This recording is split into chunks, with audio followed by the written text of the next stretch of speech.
കൂറ്റനാട് മല റോഡിന് സമീപം നിയന്ത്രണം വിട്ട കാർ താഴ്ചയിലേക്ക് മറിഞ്ഞ് അപകടം. ബുധനാഴ്ച കാലത്ത് 11:30 അപകടം. ആലൂരിൽ നിന്നും പടിഞ്ഞാറങ്ങാടി വഴി കൂറ്റനാട് ഭാഗത്തേക്ക് വരികയായിരുന്ന കാറാണ് അപകടത്തിൽപ്പെട്ടത്. മല റോഡ് പെട്രോൾ പമ്പിന് സമീപത്തെ വളവ് തിരിയുന്നതിനിടെയാണ് കാർ എതിർവശത്തെ താഴ്ചയിലേക്ക് വീഴുന്നത്. റോഡരികിലെ വൈദ്യുത പോസ്റ്റിൽ ഇടിച്ച ശേഷമാണ് വാഹനം വീഴുന്നത്. ഇടിയുടെ ആഘാതത്തിൽ വൈദ്യുത പോസ്റ്റിനും തകരാറ് സംഭവിച്ചു. വാഹനം ഓടിക്കുന്നതിനിടെ ഡ്രൈവർക്ക് ദേഹാസ്വാസ്ഥ്യം അനുഭവപ്പെട്ടതോടെ കാർ നിയന്ത്രണം വിടുകയായിരുന്നുവെന്നാണ് സൂചന. അപകടത്തിൽ കാർ ഓടിച്ചിരുന്ന നടുവട്ടം സ്വദേശി പരിക്കുകളേൽക്കാതെ രക്ഷപ്പെട്ടു. തുടർന്ന് ഉച്ചയ്ക്ക് 1 മണിയോടെ ക്രെയിൻ എത്തിച്ച ശേഷമാണ് കാർ താഴ്ചയിൽ നിന്നും പുറത്തെടുത്തത്. അപകടത്തെ തുടർന്ന് പ്രദേശത്ത് വൈദ്യുത തടസ്സവും നേരിട്ടു.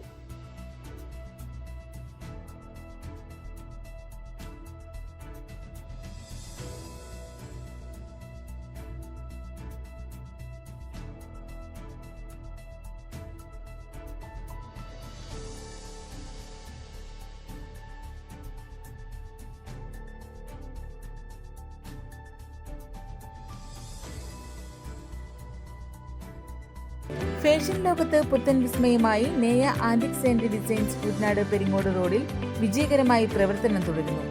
ആഭരണ പ്രേമികളുടെ മനം കവരുന്ന ഡിസൈനുകൾ ഇനി വാടകയ്ക്കും ഓൺലൈനായും പർച്ചേസ് ചെയ്യാം.